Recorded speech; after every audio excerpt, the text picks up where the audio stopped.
오늘은 해킹이 어디까지 될 수 있나 이런 얘기를 하나씩 해가 보도록 하겠습니다. 일단 질문을 먼저 하죠. 해킹이 나쁜 건가요? 나쁜 건가요? 좋은 건가요? 좋은가요? 나쁜가요? 네. 해킹은 까만색 모자를 쓴 블랙햇 해커와 하얀색 모자를 쓴 화이트햇 해커, 이렇게 두 가지로 나눠집니다. 그래서 블랙햇 해커는 나쁜 사람들이고 화이트햇 해커는 좋은 사람들입니다. 화이트햇 해커들이 하는 일은 취약점이나 문제가 될 만한 소지를 미리미리 찾아내고 그런 것들을 미리미리 가르쳐줘서 고치게 하는 일들을 화이트햇 해커들이 하고 있는 거고요. 블랙햇 해커는 해킹을 해서 뭔가 돈을 요구한다거나 랜섬웨어로 감염을 시키고 혹은 개인정보 유출을 한다거나 그런 많은 나쁜 짓을 하는 사람들이 블랙햇 해커입니다. 그래서 정답은 좋은 해커도 있고 나쁜 해커도 있다. 다음에 그러면 이제 해킹 보안이 뭐냐? 제가 별로 전문가가 아니니까 전문가가 정의한 걸 보면 보안이라는 거는 공격자와 같이 생각하고 적과 같이 생각하고 범죄자와 같이 생각할 줄 알아야 한다. 그래서 세상을 만약 그런 적의 입장에서 쳐다보지 않는다면 당신은 대부분의 보안 문제들을 미리 알아내지 못하고 여러 가지 보안 문제들이 실제로 일어날 것이다 라고 브루스 슈나이어라는 매우 유명한 암호학자가 설명을 했습니다. 이게 무슨 말이지? 무슨 말이냐 하면 해킹이 사실 망가지는 방법은 여러 가지가 있거든요. 망가지는 방법이라는 게 굉장히 다양한 방법으로 망가질 수 있기 때문에 우리가 일반적으로 아는 우리가 보안 그러면은 안티바이러스, 디도스 이렇게 굉장히 고정돼서 생각을 하잖아요, 보안을. 근데 그것보다 사실 여기 있는 정의는 훨씬 더 넓어요. 그래서 만약 적이 이렇게 하면 좀 더 좋을 것 같아, 적이 이렇게 함으로써 이득을 얻을 것 같아, 그러면은 그게 전부 다 해킹에 속한다고 얘기를 할 수가 있어요. 조금 더 구체적인 공부를 해보도록 하겠습니다. 보안공학이라는 용어가 있는데요. 보안공학이라는 게 무엇이냐면 우리가 이제 시스템을 설계를 합니다. 여기 손준영 실장님이 와 계시는데 원자력 발전소를 만들어요. 원자력 발전소를 만들었다고 했을 때 원자력 발전소가 우리가 원래 설계한 그대로, 설계된 의도대로 동작을 하도록 하는 게 보안공학이다 라고 로스 앤더슨이라는 영국의 암호학자가 보안공학을 정의를 해요. 근데 어떤 경우에 설계된 그대로 동작을 하느냐? 공격자가 있어서 그 공격을 망가뜨리려고 하고, 혹은 회사에, 원자력 발전소에 직원이 실수를 하더라도, 혹은 운이 나쁘더라도 원래 설계된 그대로 동작을 하도록 하는 게 시큐리티 엔지니어링이다. 그러니까 결국은 운도 나쁠 수도 있고 여러 가지 사고들이 있을 수 있지만 그럼에도 불구하고 원래 의도된 그대로 동작하도록 시스템을 매우 로버스트하게 만들 수 있으면은 그게 안전하게 구현을 하는 것이다 라고 얘기를 합니다. 그래서 저희 연구실에서 학생들한테 얘기를 하는 것도 그래요. 우리가 보통 어떤 특정 시스템에 대해서 해킹을 하고 싶으면 특정 시스템에 대해서 해킹을 한다는 거의 의미는 뭐냐면 그 시스템이 제공을 하는 굉장히 많은 서비스들이 있어요. 그렇죠? 우리가 어떤 시스템이라고 하면 그 시스템은 다양한 서비스들을 제공을 하고 있어요. 그런데 이 서비스의 퀄리티를 떨어뜨린다거나 서비스의 질을 떨어뜨린다거나 서비스를 못하게 한다거나 서비스를 악용을 하는 이런 모든 거를 해킹이라고 해요. 다시 그리고 이제 그 각각의 서비스에 대한 공격을 막아내는 거를 보안이라고 얘기를 해요. 다시 생각을 해보면 시스템이 있고, 시스템은 굉장히 많은 서비스들이 있고, 각각의 서비스에 대해서 서비스의 퀄리티를 질을 떨어뜨린다든지 혹은 서비스를 못하게 한다든지 서비스를 악용하는 그런 모든 거를 해킹이라고 하고, 이 각각의 해킹을 막아내는 것을 보안이라고 얘기를 해요. 결국은 보안이라는 거는 우리가 생각해낼 수 있는 공격에 의존을 하는 게 보안이에요. 예를 들어서 볼게요. 우리가 통신 시스템을 생각을 할 수가 있을 거예요. 커뮤니케이션 시스템이라고 있죠. 통신 시스템의 가장 중요한 목적은 메시지를 전달하는 거예요. 그렇죠? 그러면 통신 시스템에 대해서 가장 명백한 공격 중에 하나는 도청을 하는 거죠. 그게 해킹이에요. 도청을 막기 위해서는 어떻게 해야 되죠? 암호화를 해서, 암호화 알고리즘을 써서 암호화를 잘 하면 우리는 이런 도청이라는 해킹 공격을 막을 수가 있어요.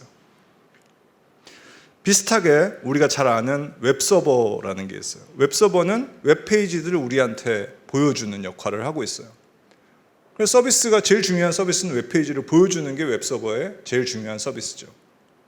그런데 웹서버에다가 우리가 많은 리퀘스트를 많은 웹페이지 보내달라고 막 날리면 웹페이지가 너무 바빠지고, 그래서 웹페이지를 보여줄 수 없을 정도로 용량을 초과하게 되는 거를 우리는 분산, 도스 공격, 이렇게 얘기를 하죠. 서비스 거부 공격, 이렇게 얘기를 해요. 디도스 공격, 옛날에. 그리고 디도스 공격을 막기 위한 방법들이 디도스 솔루션이라고 나와 있죠. 컴퓨터도 생각을 할 수 있을 거고, 컴퓨터는 다양한 서비스를 제공을 할 거예요. 우리가 컴퓨터를 해킹을 해서, 해커가 컴퓨터를 해킹을 해서 해킹한 많은 컴퓨터를 가지고 사업을 할 수도 있어요. 예를 들어서 랜섬웨어 같은 경우도 여러분의 컴퓨터를 해킹을 하고, 컴퓨터 해킹한 다음에 제어권을 뺏어넣어서 여러분의 사업이 못 돌아가게 막아버리는 게 랜섬웨어가 요즘에 하는 짓이에요. 그러면 랜섬웨어를 방어하기 위해서 어떤 방법이 있어요?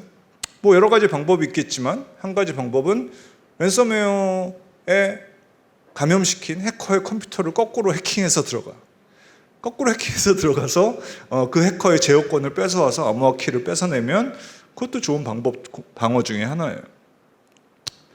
그래서 다시 한번 시큐리티 엔지니어링이라는 거는 다양한 시스템, 세상의 어떤 시스템도 가능하고, 거기에 많은 서비스들에 대해서 서비스를 떨어뜨린다거나 서비스를 못하게 한다거나 서비스를 악용하는 이런 게 모든 게 해킹이고, 그 다음에 이 해킹을 막는 것들을 우리는 보안이라고 얘기를 해요. 퀴즈를 내겠습니다. 혹시 선물 없나요? 네. 이게 미국에서 9.11 이후에 9.11 테러를 방지하기 위해서 도입했던 몇 가지 솔루션이 있는데, 그 중에 하나가 엑스레이 스캐너를 도입을 했어요. 공항에. 미국 공항에 깔려있는 엑스레이 스캐너인데요. 이게 엄청난 돈을 들여서 미국 공항에 깔았는데, 뭐가 좋은 거냐면 모든 금속 물질을 저렇게 검은색으로 보여줘요. 그래서 목걸이, 허리 버클, 총, 칼 이런 것들을 저렇게 검은색으로 보여줘요. 한 15년 전쯤에 플로리다의 한 청년이 올란도 공항에 금속재 칼을 가지고 엑스레이 스캐너, 시큐리티 스캔하는 데를 통과를 했어요. 어떻게 통과를 했을까요? 아세요? 제 강의를 벌써 들으셨군요. 네.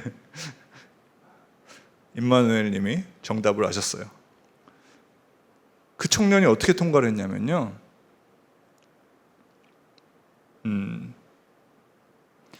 뭐라고 얘기하셨냐면, 여기 이렇게 얘기했어요. 여기에다가 혹은 여기에다가, 실제로 그 청년이 했던 거는 옷 안에 주머니를 만들고 그 안에 칼을 넣고 통과를 했어요. 왜 통과가 됐을까요? 왜 통과가 됐을까요? 뭐가 문제일까요? 뭐 아시지만 지금 마스크 끼고 있어서 안 하는 거라고 생각하고, 배경색이 검은색이고 금속 물질도 검은색으로 보여주기 때문에 모든 접선이 되는 부분은 잘못하면은 착각을 할 수밖에 없어요. 그렇게 설계가 돼 있잖아요. 그래서 그 청년은 정확하게 이 시스템의 문제점을 분석을 하고 옆구리, 옷 안에 옆구리에다가 주머니에다가 만들고 그 안에 칼을 넣고 통과를 한 거예요. 그럼 어떻게 했으면 막을 수 있었을까요? 많이 지금 뒤에서 나오시는 게 앞뒤로만 찍지 말고 이렇게 한 바퀴 돌아가면서 찍자. 그러면 돈이, 그거보다 조금 더 싼 솔루션이 있어요. 그것도 좋은 방법인데, 조금 더 싼 솔루션이 어떤 게 있을까요? 위에서 찍는다고요? 위에서 찍는 거는 또 뭐 발바닥에 간다든지 뭐 이런 것들을 생각할 수 있어서, 또 뭐가 있을까요? 뭘 밝게 한다고요? 배경색을 밝게 한다기보다는 그냥 예를 들어서 금속재 물질의 색깔을 빨간색 이런 거 하면 끝났겠죠. 그러니까 램프 하나만 더 쓰면 되는 거예요. 까만색 대신에. 너무 간단해요. 근데 이 바보 같은 사람들이 그걸 못했어요. 그래서 지금도 미국 공항에 들어가실 때 공항 검색하시면 이렇게 만져요, 옆구리. 왜? 이 취약점 때문에. 9.11 이후에 TSA 요원의 숫자를 줄이기 위해서 미국 공항에 전체에 이걸 다 사가지고 다 깔은 거예요. 근데 미리 이런 취약점을 알 수 있었다면 그냥 등 하나만 빨간색만 썼으면 해결이 됐을 문제예요. 이게 무슨 소프트웨어 해킹을 한 거예요? 그게 아니에요. 무슨 멋진 해킹 그런 거 아무것도 아니고요. 그냥 디자인 안에 내재된 바보 같은 설계예요. 그걸로 해킹이 되는 거고 원래 의도된 것과 다르게 동작을 하는 거죠. 그래서 해킹은 이렇게 넓게 보셔야 돼요. 이제 본격적으로 이제 지금 오늘 한 45분 정도 이런 비디오를 계속 볼 거예요. 비디오 볼 건데 이제 몸을 풀기 위해서 몇 가지 정의만 얘기를 하고 넘어갈게요. 용어를 알아야 되는데 일단 첫 번째 용어는 vulnerability, 취약점이에요. 취약점. 취약점이라는 거는 공격을 가능하게 하는 원인 같은 걸 취약점이라고 얘기를 해요. 그래서 방금 전 예에서는 취약점은 배경색도 검은색, 금속 물질도 검은색. 그게 취약점이에요. 그 다음에 공격이라는 용어가 있어요. 공격은 이 취약점을 실제로 이용을 해서 뭔가 악용을 하는 방법. 그래서 옷 안에 주머니를 만들고 그 안에 칼을 집어넣는 행위. 그거를 공격이라고 얘기를 해요. 세 번째 용어는 위협, threat이라는 용어가 있는데 threat은 뭐냐면 이 공격으로 인해서 생길 미래? 어떤 영향을 끼치느냐. 아시겠죠? 그래서 취약점, 공격, 위협 이거 세 가지가 보안에서 항상 나오는 용어예요. 기사를 하나 보면서 몸을 풀게요. 북한이 정보 외교 안보 라인 주요 인사 수십 명의 스마트폰을 해킹해 음성통화 내용과 문자 메시지 등 주요 정보를 빼간 것으로 확인됐습니다. 이 기사 내용에는 뭐가 들어있죠? 공격, 위협, 취약점 중에 공격밖에 없어요. 왜 그랬는지 이유, 취약점이 어떤 게 있었는지도 설명이 안 돼 있고 그래서 외교안보 라인 수십 명의 개인정보를 훔쳐갔어. 그래서 아마 어디 보이스피싱이나 이런 걸 했겠죠. 그래서 한국 기사들에 보면 왜 그랬는지 어떤 영향을 끼칠지 그런 것들이 기사에 없어요. 그래서 혹시나 기자들이 기사를 쓰시면 물어보세요. 혹은 뭐 국정원에서 발표하면 왜 그러신 거죠? 그래서 무슨 일이 생길까요? 이런 거를 꼭 물어보세요. 이제 제대로 만물에 대한 보안 얘기를 점점 하려고 준비가 됐으니까 할 거예요. 그래서 우리가 이제 되게 많이 들었던 용어 중에 사물 인터넷이라는 용어가 있어요. 사물 인터넷이 뭐냐면 원래 인터넷에 연결되어 있지 않았던 사물들, 장비들이 인터넷에 연결된다. 그게 사물 인터넷이에요. 되게 쉽죠. 예를 들어볼게요. 귀뚜라미 보일러. 옛날에는 그냥 귀뚜라미 보일러예요. 요즘에는 뭘 만들죠? 스마트 귀뚜라미 보일러. 옛날에는 냉장고. 그러니까 옛날에 삼성 가전사업부에 가시면요, 대부분이 기계공학과 분들이에요. 그리고 조금 전자공학과. 자동차. 옛날에 지금 현대차 가보세요. 사실 현대차에서 제일 많이 연세 많으신 분들은 다 기계과예요. 점점 전자과가 늘어나고 요즘은 전산과가 점점 늘어나요. 뭐냐면 여기 있는 자동차, 뭐 펌프, 밸브, 터빈, 탱크 다 기계 장치예요. 그런데 요즘은 스마트 탱크, 스마트 김치 냉장고 이런 걸 만들기 시작을 해요. 그게 무슨 뜻이죠? 그럼 김치 냉장고 안에 뭐 갤럭시 탭 이런 게 들어가야 돼요. 뭔가 OS가 필요해요. 갑자기 냉장고에 OS도 필요하고 네트워크도 필요하고 보안도 필요해요. 근데 원래 예를 들어서 자동차를 만들던 사람들은 원래 기계과 나와서 자동차 만드신 분들은 네트워크가 뭔지 보안이 뭔지 워낙 전공이 아니니까 잘 몰라요. 탱크 만들던 사람도 몰라요. 그래서 OS를 뭘 써야 되는지, 네트워크는 어떤 걸 써야 되는지, 보안은 어떻게 해야 하는지 그런 걸 잘 몰라요. 그러니까 산물 인터넷의 어려움은 워낙 그쪽 동네에서 일하시던 분들은 인터넷도 모르고 네트워크도 모르고 보안도 몰라요. 근데 거꾸로 보안을 하던 사람의 입장에서 생각을 해보세요. 보안 전문가에게 자동차가 어떻게 돌아가는지 아세요? 라고 물어보면 몰라요. 보안을 하는 사람들은 기계를 모르고 기계를 하던 사람들은 보안을 몰라요.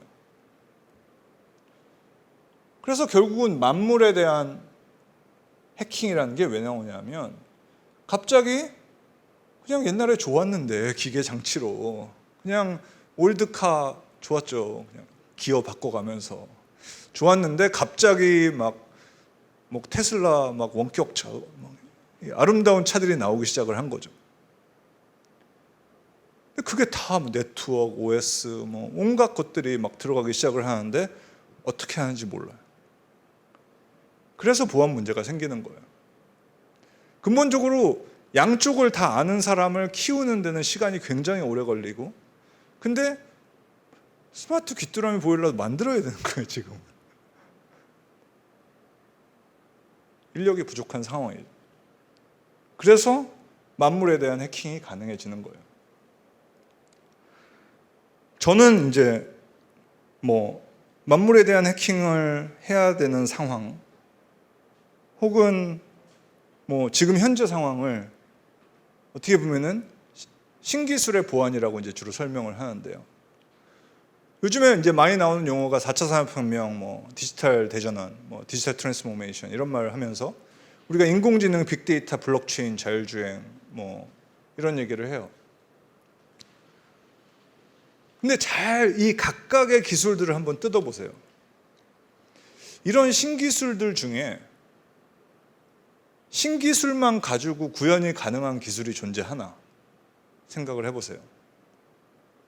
그런 기술은 없어요. 모든 신기술이 과거의 기술을 꼭 필요로 해요. 예를 들어서 자동차를 구현을 해도 우리는 운영체제가 필요하고 네트워크가 필요하고 소프트웨어가 필요하고 클라우드가 필요해요. 그게 무슨 뜻이죠? 자율주행차를 하는 순간에 우리는 운영체제 보안도 신경 써야 되고 네트워크 보안도 신경 써야 되고 소프트웨어 보안도 신경 써야 되고 클라우드 보안도 신경 써야 돼요.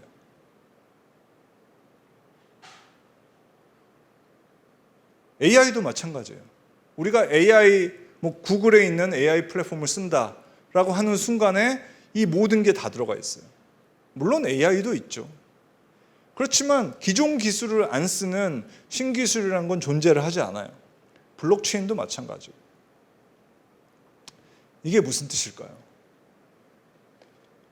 우리가 뭔가 디지털 트랜스포메이션, 4차 산업혁명 이런 걸 거쳐서 새로운 기술들의 보안 문제가 어떤 게 있을까라는 고민을 하게 되면 결국은 첫 번째 나오는 거는 신기술을 구현하는 데 필요한 기존 기술들의 기존 보안 문제점.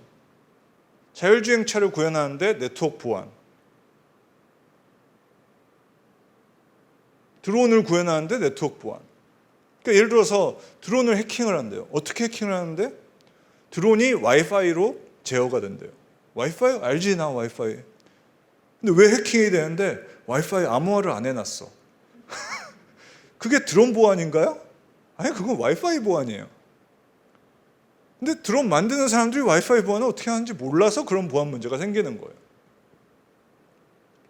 암호화폐 거래소 해킹이 되면 사람들이 야 블록체인 해킹 안 된다며 왜 해킹이 돼? 암호화폐 거래소는 대부분 그냥 포탈 구현이랑 다를 게 없어요. 거의 블록체인과 거의 상관없는 로직 때문에 해킹이 되는 거예요. 그래서 신기술을 아무리 신기술이 좋다고 하더라도 신기술을 구현하는 데는 굉장히 많은 기존 기술들이 사용되고 그 기존 기술들의 기존 보안 문제점들은 여전히 있을 수가 있어요. 근데 저같이 이제 논문을 쓰는 사람들이 제일 재밌어하는 거는 사실 신기술에 존재하는 기존 보안 취약점들은 사실 별로 재미없어요. 그것보다 신기술에 내재된 완전히 새로운 보안 문제점들이 있어요. 예를 들어서 AI, 인공지능, 우리 기계학습 나오면서 적대적 기계학습 이런 용어가 나와요.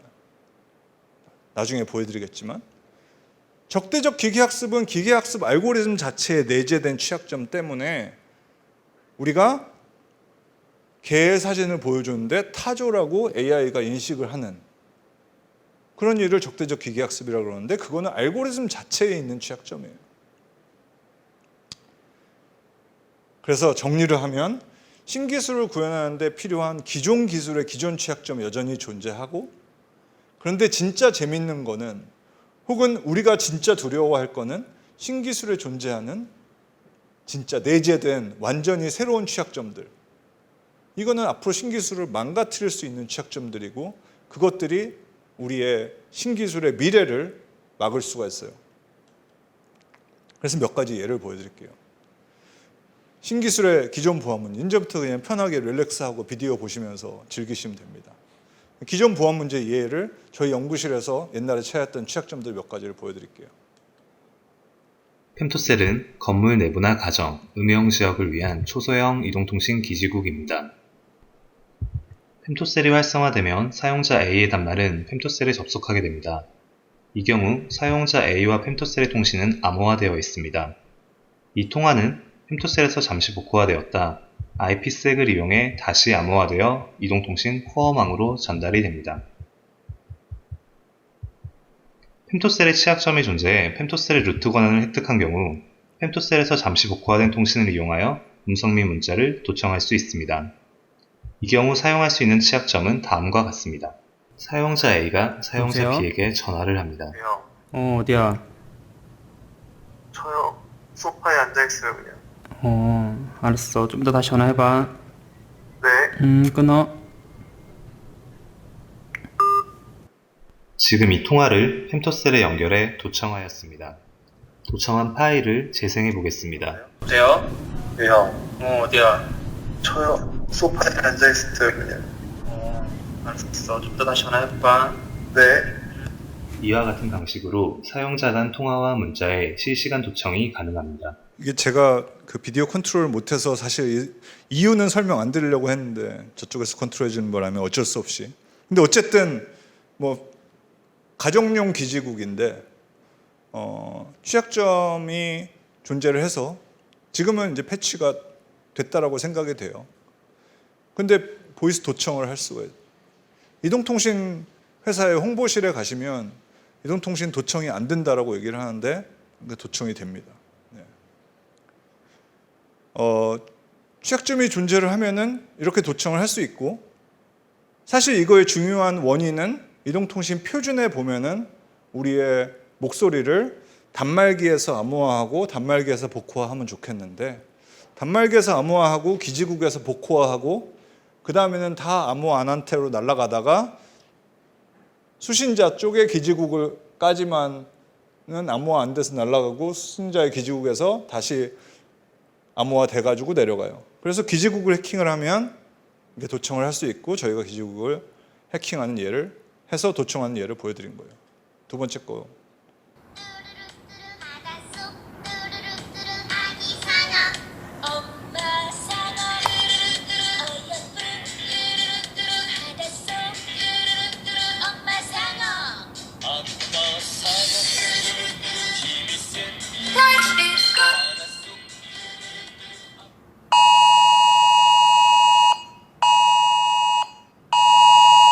그 재난 문자 여러분 매일 받으시는 코로나 때문에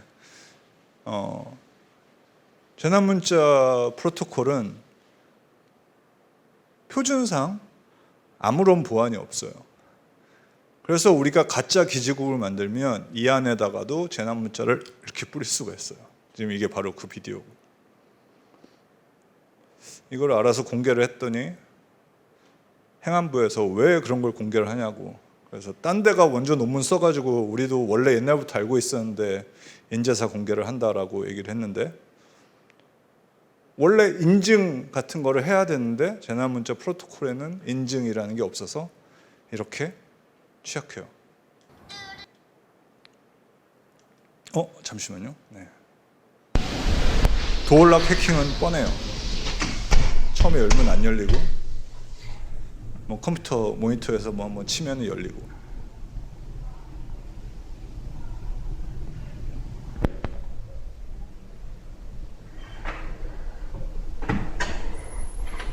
혹시 집에 도어락이 이것이면 조심하세요. 네.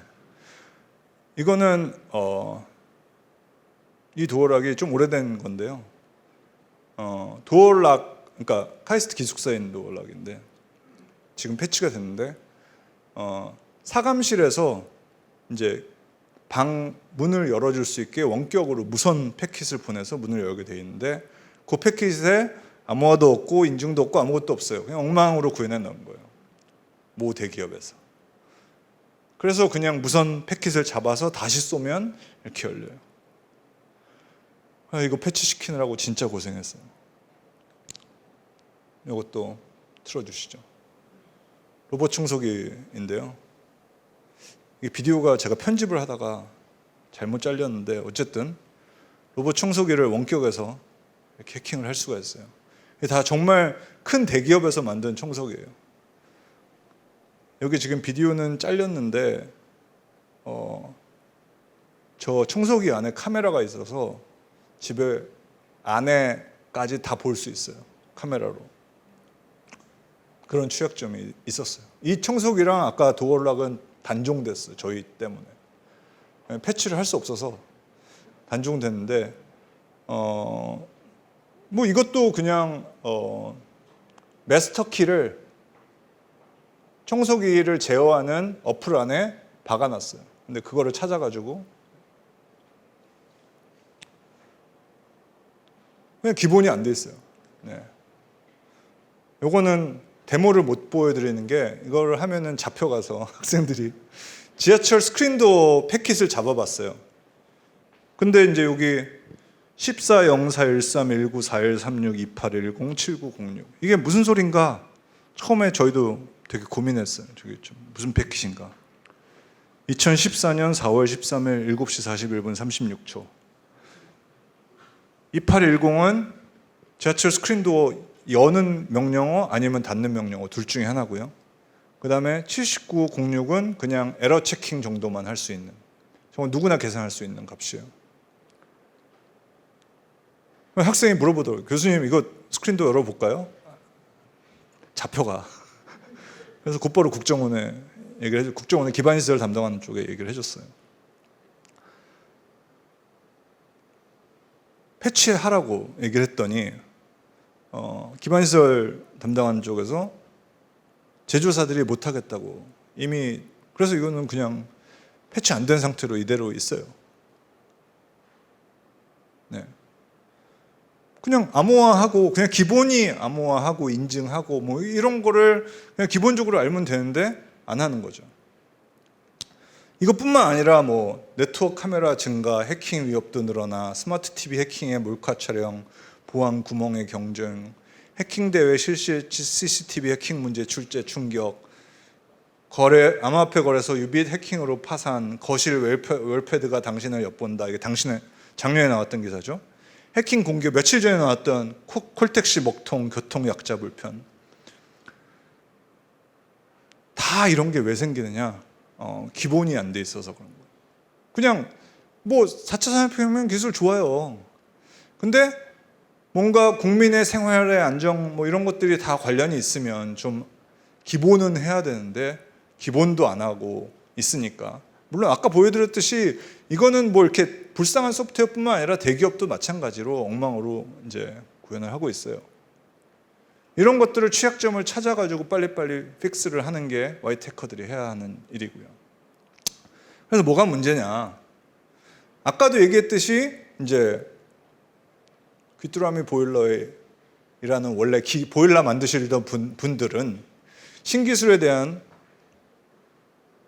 이해가 부족도 하고, 혹은 AI를 하는 사람들도 원래 AI를 하다 보니까 보안은 잘 몰라요.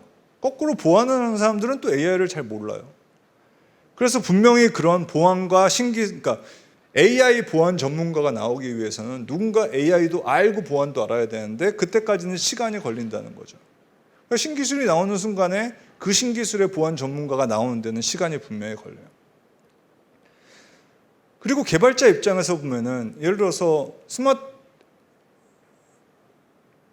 지하철 스크린도어 개발자가 안전하게 스크린도어를 개발해야 할 인센티브가 뭐가 있을까요? 그러니까 왜 열심히 개발을 해야 할까요? 도어락을 왜 안전하게 구현을 해야 할까요? 한번 국민의 안정을 생각하면 그래야 하지만 안전하게 개발한다고 그 사람들이 돈 한 푼 더 버는 건 아니거든요. 그러니까 뭔가 우리가 인센티브를 줄 수 있어야지 안전하게 만들 거예요. 룰을 만들든지.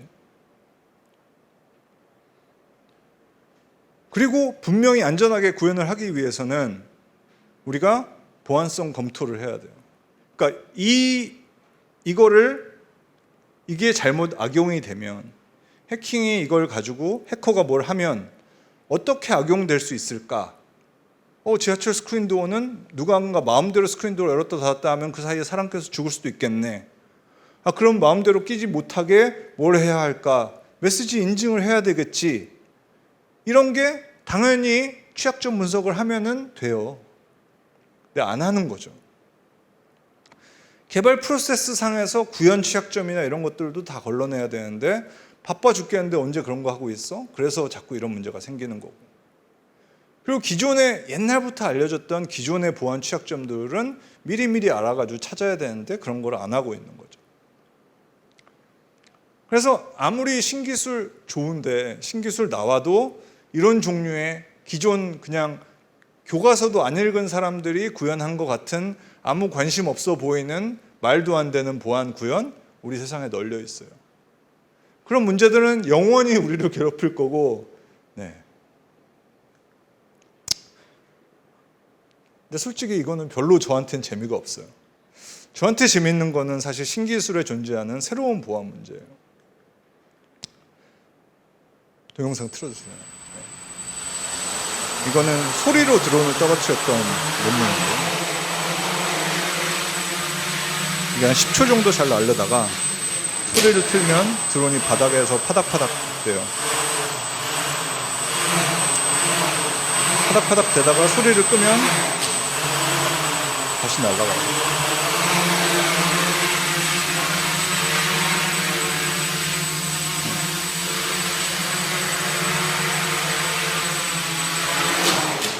이거는 드론에 사용되는 MEMS라고 그냥 센서 기술이 있는데, 이 센서들은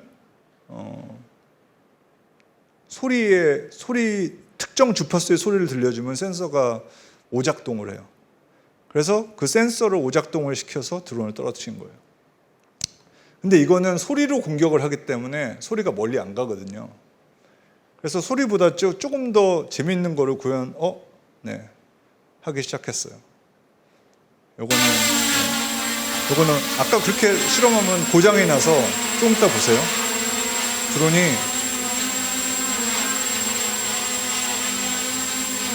좀 이따 보세요. 네, 보셨죠? 보셨어요? 팍 하고 이렇게 되잖아요. 아까 거는 이렇게 내려왔어요. 시끄러워. 네. 아까 거는 이렇게 해서 얌전하게 앉았잖아요. 지금 거는 팍 하고 뒤집어져요. 요거는 방금 전 거는 전자파를 이용을 해서 드론을 떨어뜨렸던, 지금 막 이번 주 토요일 날 제출할 논문에 있었던 비디오 내용이에요. 테슬라 아시죠? 앨런 머스크. 최근에 바람 폈다 그래서 난리난. 테슬라 자율주행차에게 비디오 틀어주세요. 네. 자율주행을 하는 상황에서 한 15초만 앞으로 포워드 해주실래요? 네. 현재 약간 좀 고속도로 같은 데를 달리고 있어요. 그래서 네네네. 그래서 보면은 시속 60km, 고속도로는 아니고 시속 60km인 도로에서 오토파일럿으로 달리고 있는 거예요. 근데 테슬라의 GPS 신호를 위조를 해서 고속도로가 아니라 아파트 안으로 있는 것처럼 착각하게 만들 거예요. 그러면은 테슬라가 어떻게 될 거예요? 아파트 안으로 들어오면 30km 지역이잖아요. 그러니까 위치를 착각을 하겠죠. 위치를 착각을 하면 스스로 속도를 줄여요. 조금 있다가, 이게 지금 제가 비디오 컨트롤을 못해서 지금 보시죠. 속도 줄이는 거. 얘가 스스로 속도를 줄이는 거예요. GPS 신호는 또 GPS에 아무런 보안이 없어요. 그래서 우리가 멈추죠. 네. 조금 이따 드세요. 제가 비디오 컨트롤 못해서 미치겠다. GPS에는 아무런 보안이 없어서 우리가 위성의 신호들을 미리 계산을 해서 위조를 하면 위치를 착각을 하게 할 수 있어요. 근데 자율주행차가 위치를 착각을 하는 순간에 고속도로 160km로 달리던 차가 갑자기 학교 안으로 들어가요. 그럼 어떻게 해요? 자율주행차는 내 학교 안에 있네? 최고속도 30km 줄여야지. 고속도로에서 160km로 잘 달리고 있던 애가 갑자기 30km로 속도를 줄여요. 주위에 있는 차들은 뭣도 모르고 얘가 30km를 줄이네? 뭐지? 잘못하면 박을 수가 있어요. 또 보여주시죠.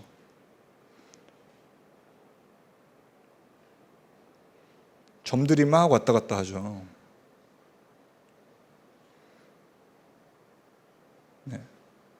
요거는 벨로다인이라는 회사에서 만든 라이다라는 장비예요. 이 벨로다인 라이다는 원래 구글의 웨이모라는 자율주행차에서 썼던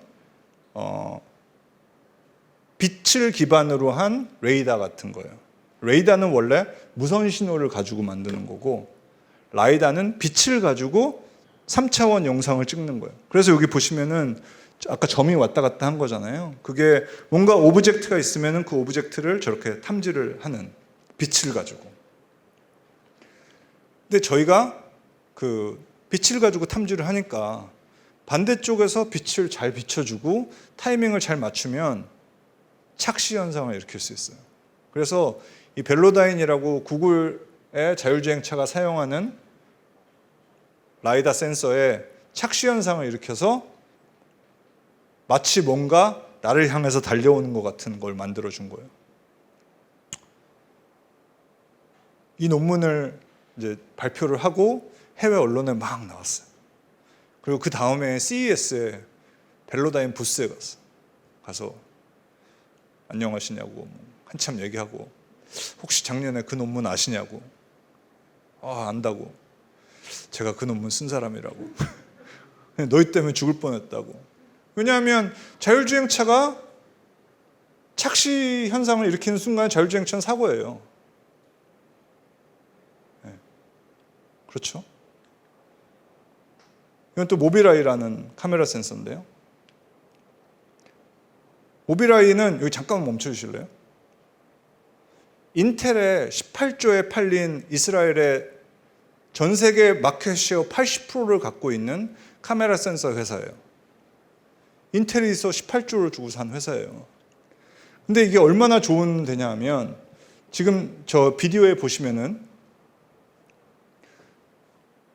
저희 눈에는 테이블 위에 스마트 TV 위에 유튜브 비디오가 틀어져 있다라고 보여요. 근데 요 앞에 이렇게 카메라 센서가 있거든요. 카메라 센서랑 컴퓨터랑 연결을 했을 때 나오는 화면이 이거예요. 여기 뭐라고 써 있냐면 비클이 2대가 있다.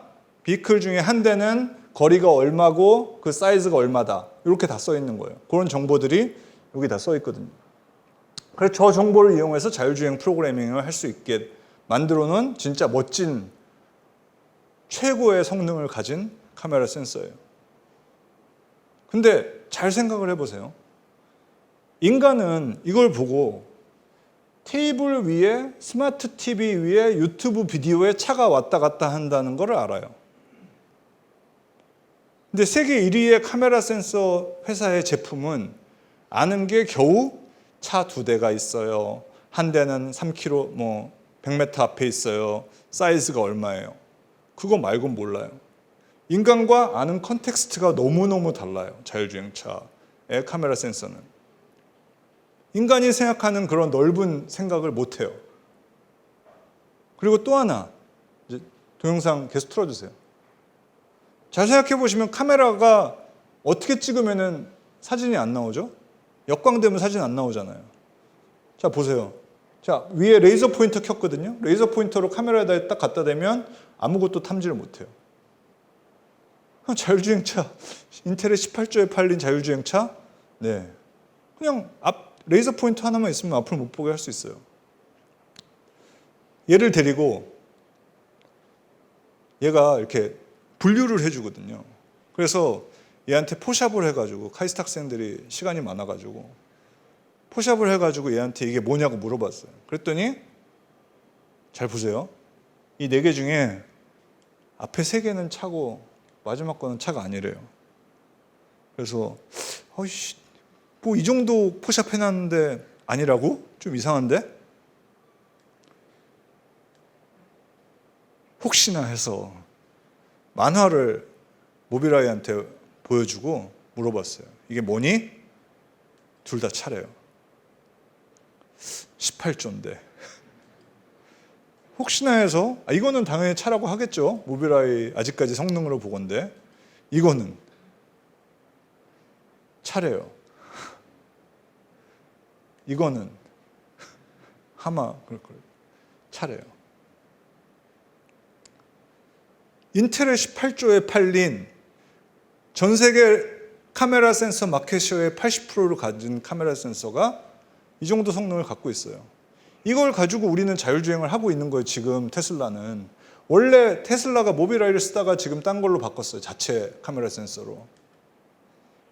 테슬라가 그럼 잘 되느냐? 한번 보시죠. 비디오 틀어주세요. 테슬라는 앞에 장애물이 있으면 멈춰요. 그래서 멈추는 동영상을 잠깐 보여드릴게요. 보시면 앞에 장애물 탐지하고 멋지게 멈추죠. 테슬라 최고. 근데 테슬라의 카메라 센서에다가 레이저 포인터를 쏠 거예요. 똑같은 상황이에요. 완전히 똑같은 상황. 이게 지금 자율주행 중이에요.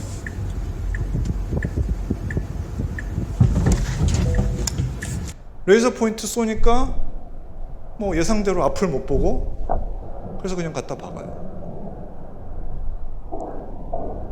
1억 3천만 원짜리 차가.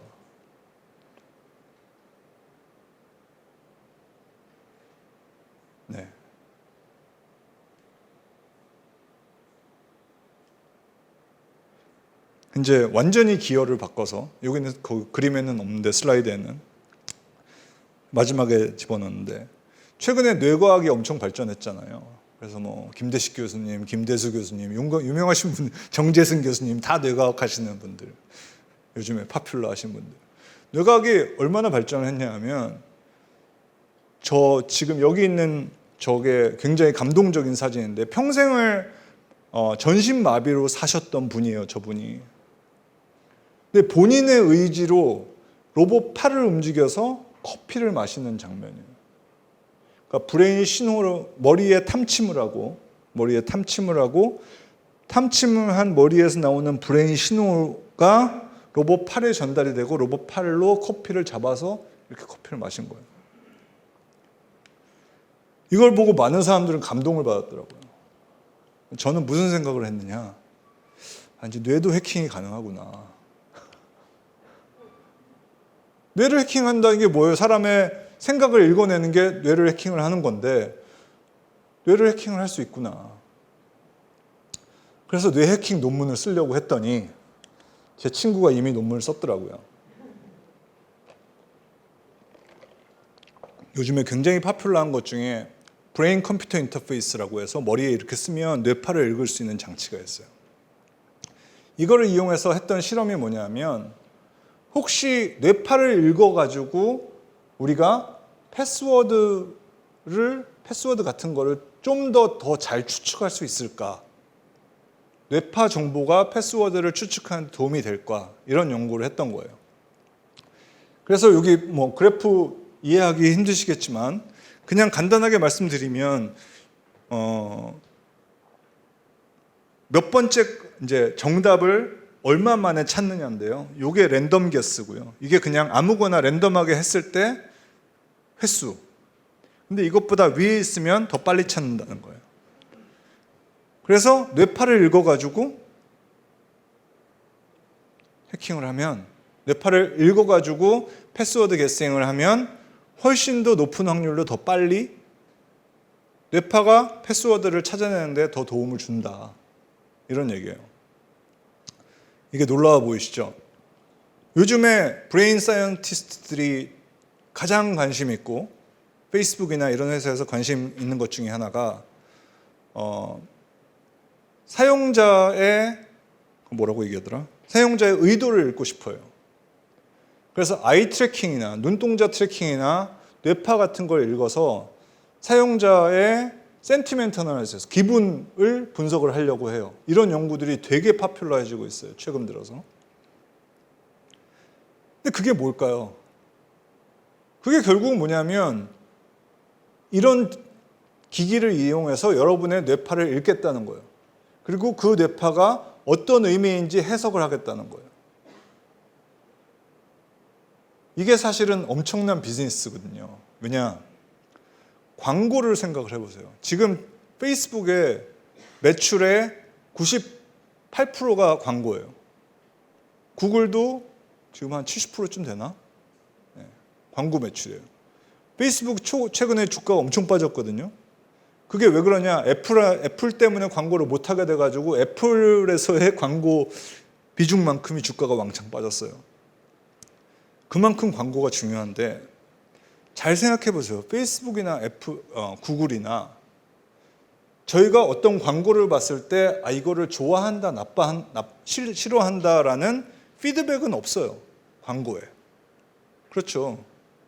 우리가 광고를 선택을 했을 때 클릭을 하지 않는 이상 아무런 피드백도 그 광고에 대해서 주질 않아요.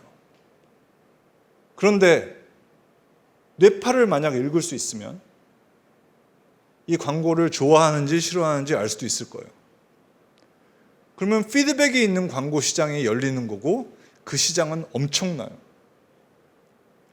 그 피드백이 있는 광고 시장을 누가 만들고 있느냐? 메타버스 디바이스 만드는 회사들이 만들고 있어요. 왜냐하면 메타버스가 동작을 잘하기 위해서는 뇌파 같은 걸 읽어야 된다라고 하면서, 결국은 어쩌면은 브레인 해킹 같은 거를 거쳐서 비즈니스를 하려고 생각을 하고 있는 것 같아요. 물론 뇌에 대한 해킹은 읽는 거 말고도 쓰는 거나 지우는 것도 생각을 할 수가 있어요. 쓰는 거는 영화에 보면 많이 나오죠. 지우는 것도 많이 나오고. 근데 실제로 미국에서는 달파 과제로 기억을 지우는 연구를 한다고 하더라고요. 그래서 무슨 그런 비윤리적인 연구를 하느냐 물어보니까 그게 전쟁 트라우마를 갖는 상위용사들이 있잖아요. 그래서 그 전쟁 트라우마만을 지워주려는 연구를 하고 있다라고 하더라고요. 뭐 그게 전쟁 트라우마인지 딴 목적인지 잘 모르겠지만 어쨌든 그래서 만물에 대한 해킹, 뇌까지 해킹을 하는 시대가 되어가고 있어요.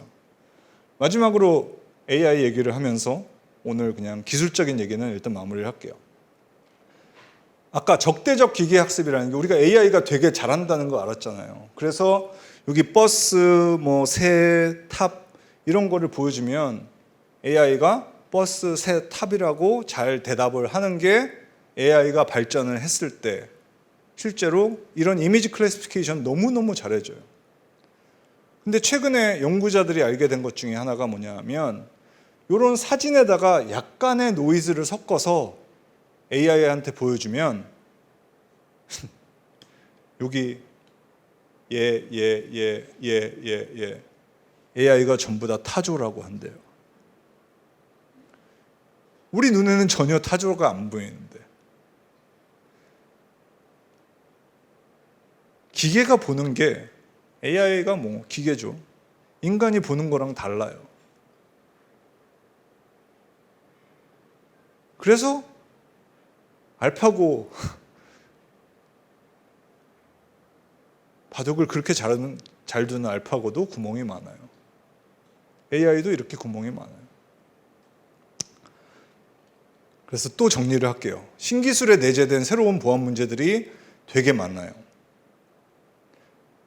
모든 신기술은 모든 새로운 보안 문제를 들고 올 거고, 근데 문제는 우리가 그 신기술을 직접 알기 전에는, 왜냐하면 AI 기술은 지금도 끊임없이 나와요. 어떤 보안 문제가 있을지를 우리가 미리 예측하는 건 굉장히 어려워요. 그렇지만 단지 이 신기술을 개발을 할 때 보안을 하는 사람이 알아야 하는 거는 그 신기술이 어떻게 하면, 아까 처음에 얘기했던 보안의 정의, 어떻게 하면 이 신기술이 망하게 할 것이냐, 혹은 이 신기술의 퀄리티를 어떻게 나쁘게 할 것이냐, 그게 신기술의 보안 문제라고 생각을 하는 거고, 그러면은 신기술을 개발할 때부터 처음부터 이 신기술을 악용할 수 있는 공격 시나리오들을 미리 생각을 해보고 이 악용하도록 하는 기술들을 찾아내는 게 공격일 거고, 이 공격을 각각 막아내는 게 보안이에요. 진짜 마지막 해킹이에요. 그래서 만물에 대한 해킹은 사물 인터넷의 발전과 더불어 만물은 인터넷에 연결이 돼 있고, 4차 산업혁명과 디지털 트랜스포메이션은 정말 듣도 보도 못한 애들을 전부 다 인터넷에 연결을 시키고 있어요. 그렇죠. 그리고 모든 신기술은 기존의 기술과 과거의 기술가 있어야 구현을 할 수 있는 거고, 새로운 기술이 있어야 구현을 할 수 있는 거고, 따라서 취약점 또한 기존의 취약점과 새로운 취약점이 있을 수밖에 없어요. 따라서 모든 미래 기술 혹은 현재 기술은 기존의 취약점과 새로운 취약점을 내포하고 있는 거죠. 결국은 기술이 발전하면 보안 문제는 더 늘어날 수밖에 없어요. 그래서 제 아들한테 보안을 전공하라고 했어요. 왜냐하면 아무리 새로운 기술이 나와도 보안하는 사람들은 먹고 사는데 큰 문제가 없어요. 단지 그 새로운 기술을 알아야만 할 뿐. 네, 보안은 영원합니다. 고맙습니다. 그러면은 이제 지금부터 패널 토론 시작할 텐데요.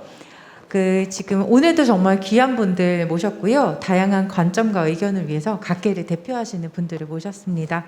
먼저 소개해드리겠습니다. 정보보호 영역에 대해서 다양한 연구, 에띠리에서 굉장히 큰 연구본부를 지금 총괄하고 계시는 전자통신연구원 김익균 본부장님 모셨습니다. 반갑습니다. 네, 그리고 원전과 국가시설을 공격하는 드론 등 사이버 보안 기술을 개발하고 계십니다. 한국원자력연구원 손준영 실장님 모셨습니다. 연구보안 및 개인정보보호 전문가를 꿈꾸는 중앙대학교 배성윤 박사과정생 함께해 주셨습니다. 반갑습니다. 네, 그리고 마지막으로 오늘 정말 멋진 강의해 주신 카이스트 김영대 교수님 모셨습니다. 네, 첫 번째 토론 주제 시작해 보겠습니다. 지금 세계적으로 사이버 보안에 대한 관심이 굉장히 높아지고 있는데요. 우리나라가 사이버 보안 강국으로 나아가기 위해 지금 가장 시급한 핵심 아젠다는 무엇일지 자리해 주신 네 분께 각각 한번 질문을 드려보려고 하는데요. 이 질문에 대해서는 전자통신연구원 김익균 본부장님부터, 그리고 앉아 계신 순서대로 배성윤 박사과정님, 그리고 손 박사님, 마지막으로 김영대 교수님께 마이크를 넘기겠습니다. 방금 소개받은 한국전자통신연구원 정보보호연구본부 김익균입니다. 지금 서회자님께서 질문 주신 그 정보보호에서 주요 아젠다가 무엇이냐라고 이제 질문을 주셨는데, 그 질문을 약간 조금 제가 수정을 해서 정보보호가 국정 아젠다로 이게 다루어지고 있다라는 부분도 좀 말씀을 드려야 될 것 같습니다. 예를 들면 작년 12월 달에 과학기술 장관회의에서 우리나라 국가 필수 전략기술 10대 기술을 선정을 했습니다. 그 10대 전략기술 안에 사이버 보안이 포함이 돼 있고요. 근데 그 계위 자체가 굉장히 높은 계위거든요. 예를 들면 반도체, 수소, 뭐 이런 계위의 기술들 중에 사이버 보안이라는 영역이 그런 10대 전략기술로 포함이 되었다는 게 굉장히 큰 의미가 있고요. 그와 더불어 또 작년 올해죠. 올해 신정부가 이제 발족하면서 항상 신정부가 발족을 하면 국정과제를 이제 설정을 하지 않습니까? 국정과제 110개를 5월 달에 설정을 했는데 그 안에 101번이 사이버 안보 전략입니다. 이게 과거 새로운 정부가 들었을 때 사이버 보안이 국정 그 과제 넘버링이 되어서 올라온 적은 처음이고요. 그 이제 다른 이제 뭐 ICT 기술의 서브 꼭지로 하위 꼭지로 이제 중요시 다루다가 이렇게 국정 과제로 이제 등재되는 것은 아주 큰 의미가, 국정 어젠다로 다루어지고 있다라는 부분이 아주 큰 변화이고, 그만큼 사이버 보안의 중요성이 전 세계적으로 국가적으로도 이제 중요시 되고 있다는 사실입니다. 특히 뭐 바이든 대통령이 왔을 때도 한미 정상회담 때도 사이버 보안이 의제로 다루어졌고요. 2주 전에 정보보호의 날 행사가 있었는데 거기에 윤석열 대통령 직접 오셔서 방금 이제 사회자님 말씀하셨던 10만 인재 양성을 갖다가 이제 축사해서 언급을 하셨습니다. 그 자체가 큰 아주 의미가 있는데, 여기까지가 제가 이제 설명드릴 수 있는 국정 어젠다로서의 사이버 보안이 위상이 높아졌다라는 의미이고요. 그러면 정보보호 입장에서는 이제 하위 어젠다를 어떻게 가져가야 되느냐? 저희 이제 뭐 잘 아시다시피 애트리 같은 경우에는 기술 개발하는 조직이기 때문에 정보보호 내에 어떤 기술들을 갖다 다루어야 되나, 이런 부분들을 계속 이제 관계 부처와 협의를 진행을 하고 있는데요. 기술적으로 봤을 때는 약간 이제 정보 보안 자체가 단순 기술이뿐만이 아니라 전 사회적으로 영향을 주고 있기 때문에 거시 환경 분석이라는 개념으로 보고 있습니다. 거시 환경 분석이라는 것은 경제적, 사회적, 기술적, 또 정책적으로 어떻게 바라봤을 때 무엇이 중요한지를 볼 수 있는데, 첫째로 봤을 때 사회적으로 보면 이제 비대면 사회가 거의 일상화되어 있지 않습니까? 비대면 사회가 되면 원격 근무가 일어나고, 원격 근무가 또 뭐 최근에 이제 화상회의 이런 것들이 일어나는데, 과거에는 우리가 정보를 보호함에 있어서는 경계만 막으면 된다고 많이, 애트리도 출입문 통과할 때 그 경비 아저씨들이 그 정문에서 체크 포인트를 하지 않습니까? 이제 네트워크에서도 경계를 되게 중요시했는데 경계가 완전히 무너졌습니다. 그래서 모든 것을 믿을 수 없다. 제로 트러스트라는 개념으로 새롭게 이제 보안을 바라보는 기술적인 관점이 생겼고요. 또 두 번째는 개인정보의 중요성을 굉장히 높이 국가에서 다루고 있습니다. 아시다시피 개인정보보호위원회가 작년에 정식으로 발족을 해서 1년 차를 맞이해서 거기에서도 규제하는 정책을 많이 개발하지만 기술적으로도 또 많이 다루고 있고요. 또 이제 경제적으로 봤을 때는 우리가 가상경제라는 단어, 토큰 이코노미라는 단어를 지금 사회적 키워드를 쓰고 있습니다. 그래서 블록체인이나 다른 가상경제에서 통용되는 이런 돈의 흐름, 사이버머니 이런 것들이 하나의 큰 보안의 이슈로 또 제기될 것이고요. 또 하나는 신디지털 플랫폼이라는 그런 메타버스를 수용할 수 있는 신디지털 플랫폼이 또 가상경제를 또 만들어낼 것입니다. 여기에 대한 인정에 대한 보안 문제라든지 아바타 간의 상호 간에 자기를 대신하는 아바타를 갖다 인정해 줄 수 있는 문제, 이런 새로운 디지털 플랫폼에서의 가상경제가 도래했을 때의 보안을 어떻게 해야 되느냐, 이런 문제를 또 다루고 있고요. 또 기술적으로 봤을 때는 기술이 또 김영대 교수님 아주 설명을 잘 해주셨지만 새로운 기술이 나오면 새로운 보안을 고민해야 된다라는 측면에 봤을 때 양자 컴퓨팅이 지난번에 세션에서 다루어졌지만 양자 컴퓨터는 보안 입장에서 봤을 때는 암호를 깨는 킬러 블로케이션 중에 하나가 암호를 깨는 영역이거든요. 그래서 암호가 깨진다는 얘기는 우리 전 보안의 가장 펀디멘털이 붕괴되는 그런 상황이기 때문에 새로운 암호 체계를 개발하는 것들을 전 세계적으로 하고 있습니다. 포스트 퀀텀 크립토그래피라고 해가지고 미국 니스트를 중심으로 개발을 이제 표준화를 진행을 하고 있는 상태이고요. 또 마지막에 설명하셨던 인공지능의 보편화. 인공지능은 어떤 산업이든지 이용을 하지만 또 인공지능을 해킹을 한다든지 잘못된 학습을 시킨다든지 그런 모델에 대한 해킹, 이런 부분들을 포함해서 Security for AI라는 이제 연구 장르가 또 다시 만들어지고 있는 상황입니다. 제가 좀 말이 길어지고 있는데 마지막으로 정책적으로 봤을 때 또 큰 이슈가 사이버 범죄이지 않습니까? 사이버 범죄가 랜섬웨어 이슈를 어떻게 다룰지. 랜섬웨어가 계속 창고를 할 수 있었던 가장 또 뒤에 있는 기술이 다크웹이라는 그런 사이버머니를 유통할 수 있는, 비트코인 같은 사이버머니를 유통시킬 수 있는 인프라가 갖춰졌기 때문에 사이버 범죄가 지속적으로 일어나고 있는 상황이고요. 또 마지막으로 봤을 때 공급망 보안이라는 이슈가 아주 큰 이슈로 남아 있습니다. 공급망 보안이라는 것은 의도적이든 비의도적이든 어떤 서플라이 체인의 단계에서 취약점을 의도적으로 집어넣는다든지 백도어를 넣어서 하는 그런 것들이 하나의 제품의 완성도 단계에서 얼마나 검증을 할 수 있느냐, 이런 것들이 기술적으로 많이 우리가 관심을 가져야 될 의제가 아닌가라고 생각하고 있습니다. 예, 이상입니다. 네. 김익균 본부장님 정말 감사드립니다. 지금 현재 그러니까 우리나라의 정보 보안 그리고 이제 사이버 보안의 위상이 국가적으로 얼마만큼 중요한 아젠다가 되어 있는지 말씀을 해주셨고, 그리고 우리나라에서 지금 풀어 나가야 할 정보 보안, 정보 보호 그리고 사이버 보안의 그 영역의 아젠다, 굉장히 여러 가지 아젠다들을 종합적으로 말씀을 해주신 것 같아요. 김웅대 교수님의 강의에 이어서 또 하나의 정말 아주 함축된 그런 강의를 듣는 것 같은 그런 시간이었습니다.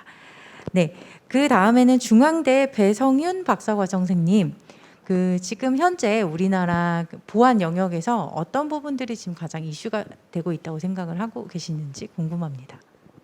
저는 핵심 아젠다로 인재 양성을 말씀드리려고 하는데요. 최근 사이버 보안 강화를 위해서 정부에서 인재 양성을 발표를 했지만 현재 발표된 정책은 10만 명의 인재 양성이라는 수적인 목표만 있고 10만 명의 양성된 인재를 흡수할 기업이나 그런 기술 고도화를 지원할 연구소에서 담당할 역할이 구체화되어 있지 않습니다. 따라서 수적인 숫자 위주의 인재 양성 계획을 넘어서 내용 위주의 구체화된 인재 양성 계획으로 예를 들어 인재 양성, 배출하고 유입하고 환류하는 선순환 구조가 수립이 된다면 이것이 실현 가능성이 있는 정책일 것 같습니다. 굉장히 날카로운 의견 감사드립니다. 네, 인재 양성 국가 그 사이버 보안 인재 양성에 대한 구체적인 전략이 필요하다라는 말씀으로 들립니다. 네, 세 번째 손 박사님은 어떻게 생각하시는지요? 네, 저도 핵심 아젠다는 세 가지로 보이는데요. 첫 번째는 말씀하신 전문 인력의 양성의 부분이 있는 것 같고, 두 번째로는 신규 위협에 대한 트렌드를 계속 쫓아가서 방어 기술을 확보해야 되는 아젠다가 있고, 세 번째로는 적용성과 시장성이 있는 것 같습니다. 그래서 첫 번째 전문 인력 양성 같은 경우에는 이 사이버 보안이라는 게 교과서적으로 이게 인력이 양성되는 부분이 아니고 현장 중심의 아니면은 전문 인력의 어떤 개개인의 능력에 따라서 사이버 보안 기술이 현저하게 차이가 나다 보니까 그런 관점에서는 인력 양성이 무엇보다도 중요한 부분이 있거든요. 100명이 못 막을 거 한 명이 막을 수도 있는 거고, 여튼 그런 부분을 봤을 때는 전문 인력 양성이 더더욱 중요하다는 게 있고, 그런 부분에 지금 현재 저희 분야나 이런 쪽에서는 사이버 보안 인력 양성이 좀 부족하다고 생각을 하고 있습니다. 그리고 두 번째로는 신규 그 기술에 대한 위협에 대한 계속적인 방어 기술은 김은혜 교수께서 말씀하신 대로 신규 기술은 계속 발전하고 신규 위협은 계속 증대되고 있는 상황 속에서 계속 공격이 테크닉이 늘어나고 융합적인 기술이 계속 나오고 있습니다. 그래서 그런 관점에서 봤을 때 지속적으로 창과 방패의 관점에서 방어 기술을 계속 고민하고 계속 이 관점에서 우리의 영향이 없도록 그런 관점의 정책이 계속 나오고 연구 개발해야 되는 관점이 있고요. 세 번째로는 첫 번째, 두 번째를 받쳐주기 위해서는 아무래도 아무리 방어 기술을 잘 만들어도 우리가 적용하고자 하는 시스템에 어떤 적용을 할 수 있어야 되거든요. 우리가 쓰고자 하는 시스템이나 기능에서 위배되지 않고 보안성을 충분히 할 수 있는 그런 적용성 관점과 또 이런 부분들을 다 아울 수 있는 시장성이 있어야 여러 이제 인력도 양성이 되고 정부에서 투자가 이루어지고 일련의 과정들이 있기 때문에 이 세 가지가 핵심 아젠다로 보입니다. 네, 손 박사님께서는 적용성과 시장성에 대한 내용까지 굉장히 좀 인사이트 있는 말씀을 주셨는데요. 교수님, 여기 국가적인 어떤 관점에서 종합적인 말씀을 해주셨고, 그리고 미래 인재 관점에서 인재 양성, 그리고 이제 현장에 계신 연구자로서 적용성과 시장성, 굉장히 다양한 지금 시각에서 사이버 보안을 바라보고 계신데 교수님께서는 또 어떻게 바라보고 계시는지도 궁금합니다. 네, 뭐 저도 비슷한. 네, 그러니까 교육은 사실은 이제 제일 중요한 거는 어떤 사람을 키워야 되느냐가 중요한데, 예를 들어서 지금 AI 보안 인력을 키웠어요. 근데 5년 후에 AI가 끝났어요. AI 윈터가 되게 길었었거든요. 한 40년 동안 AI 윈터다가 요즘에 갑자기 AI 뜨니까 AI 보안 인력이 필요하거든요. 근데 5년 AI 하다가 AI 보안이 끝났어. 그러면은 그 인력이 놀면 안 되잖아요. 그 결국은 이제 보안은 이제 그런 말이 있어요. 그 기사에 나왔던 말인데, 보안은 유니콘이 절대 안 된다. 유니콘 아시죠? 돈 엄청 많이 버는. 유니콘 절대 안 된다. 그렇지만 바퀴벌레는 된다. 이런 말이 있어요. 바퀴벌레가 뭐냐? 절대 없어지지 않고요. 어디에나 가도 있고요.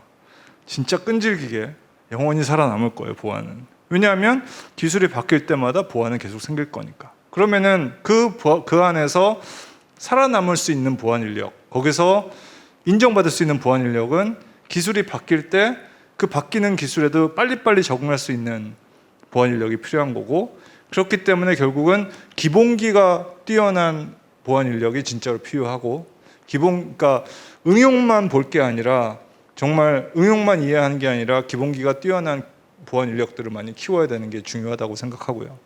그 다음에 이제 또 중요한 거는 정책을 뭔가 사람들이 보완하고 싶게 만들어야 돼요. 여러분 패스워드 바꾸기 싫으시죠? 그렇잖아요.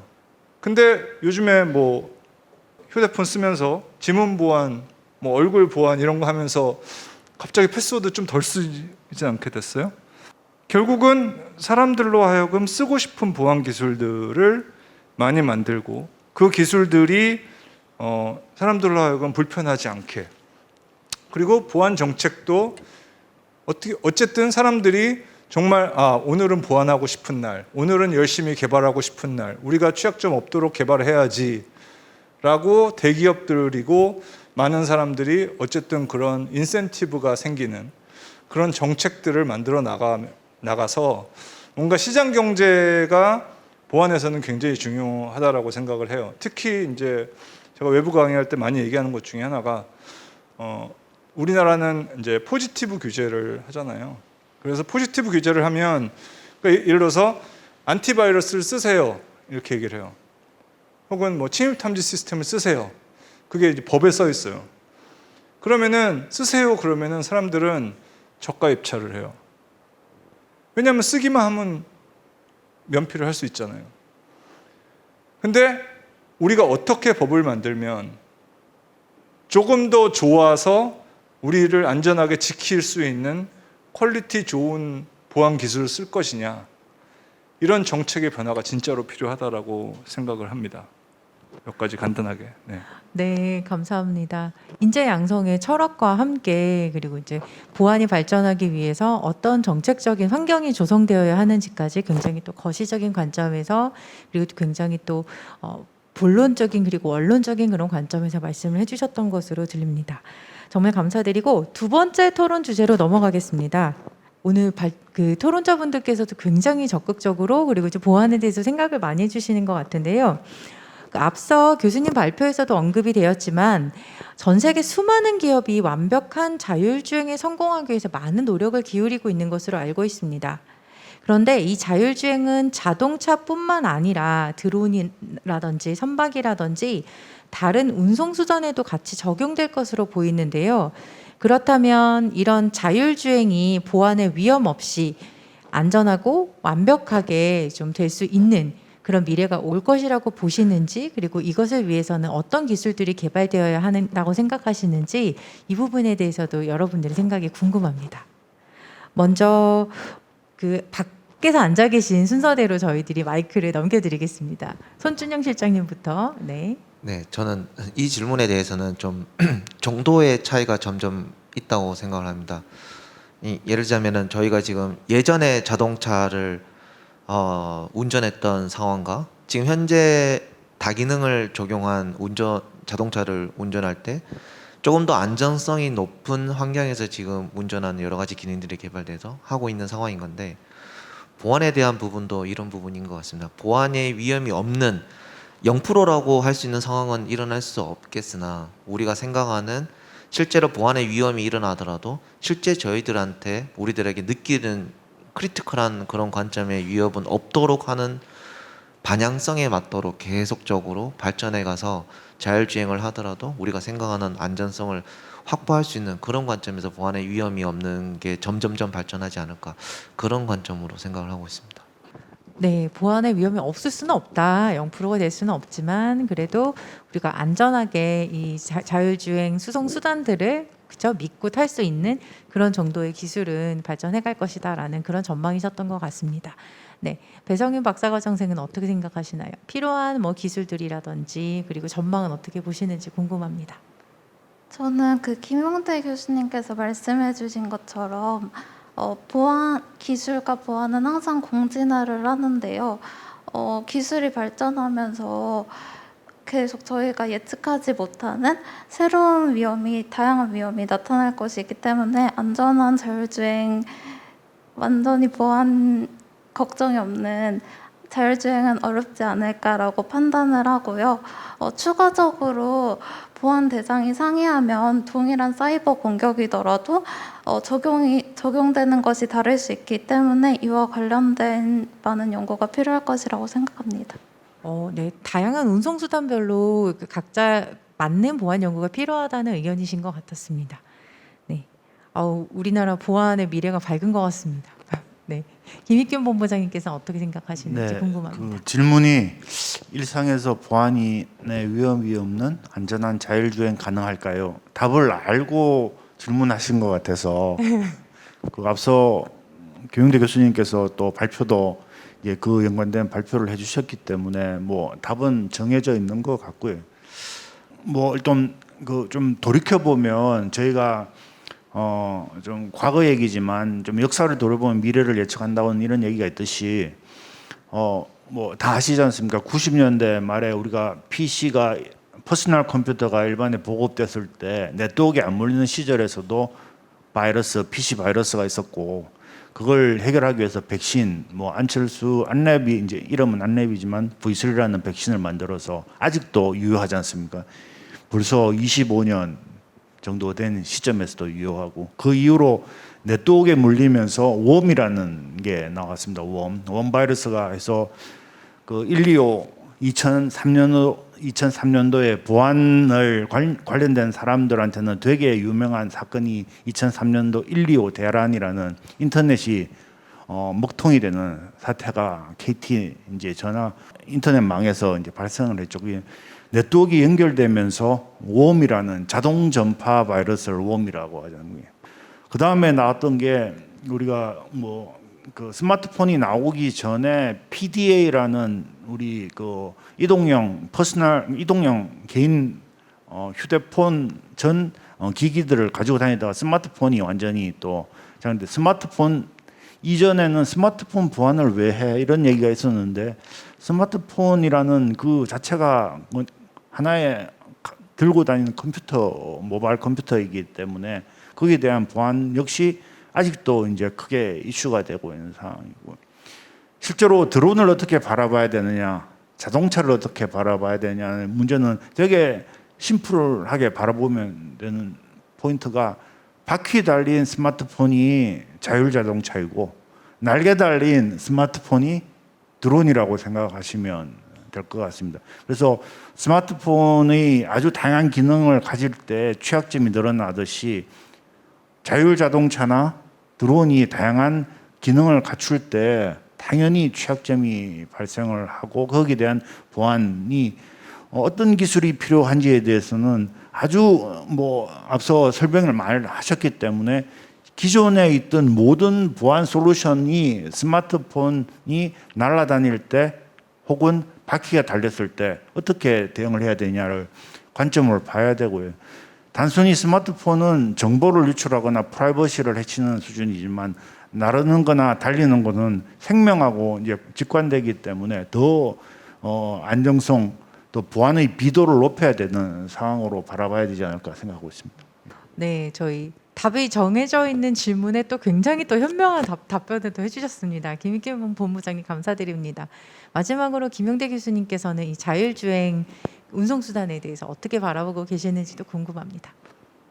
저희 연구실에서 하는 연구의 반이 자율주행 드론 보안인 게 제가 은퇴까지 한 10년 남았습니다. 그래서 정년퇴임까지 10년 정도 남아서 10년 동안 앞으로 더 하겠다라고 생각하는 게 자율주행 드론 보안인데 아까 말씀드렸듯이 너무 어려워요. 그러니까 너무너무 어렵고 그런 관점에서 계속 하려는 생각이 있고 또 하나는 자동차에 보면 안전에 대한 표준이 있습니다. 기존에 인간이 운전하는 자동차에 대한 안전 표준이 있어요.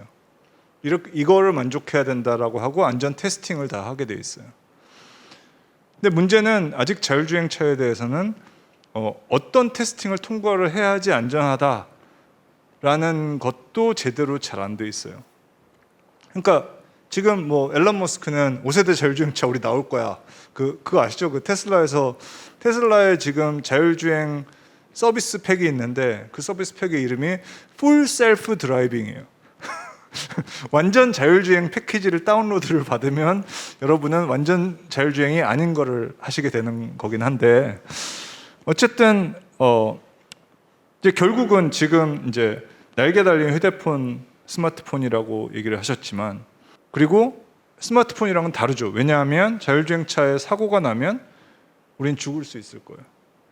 그럼 분명히 우리가 어떤 게 충분히 안전해서 우리가 거기에 몸을 맡기고 다닐 수 있고 운전대를 없앨 수 있느냐에 대한 표준 사회적인 동의가 필요할 거고, 그리고 또 근데 거기 굉장히 어려운 문제 중에 하나는 자율주행차들끼리만 돌아다니면 모르는데 자율주행차랑 우리 손으로 운전하는 차랑 다 같이 돌아다닐 거예요.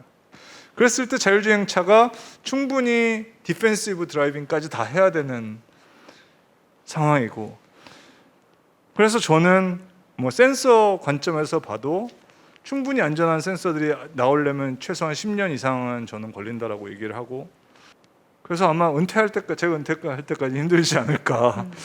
그리고 아마 굉장히 오랫동안, 지금부터 굉장히 오랫동안 사람이 없는 자동차가 안전하다는 게 도대체 뭔가에 대한 정의를 하는데 우리는 굉장히 많은 시간을 쓸지도 몰라요.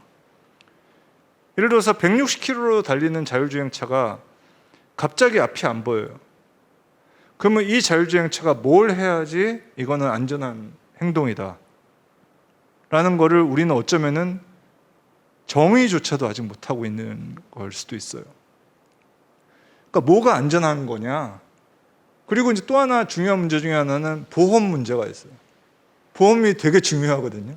자율주행차가 사고가 나서 5세대 자율주행차, 우리 운전대 없는 자율주행차 사고가 나서 사람이 죽었어요. 그럼 보험료는 누가 내요? 사람이 운전 안 했는데 보험료는 테슬라에서 내야 되겠죠. 앞으로 세상이 바뀌어야 될 게 굉장히 많아요.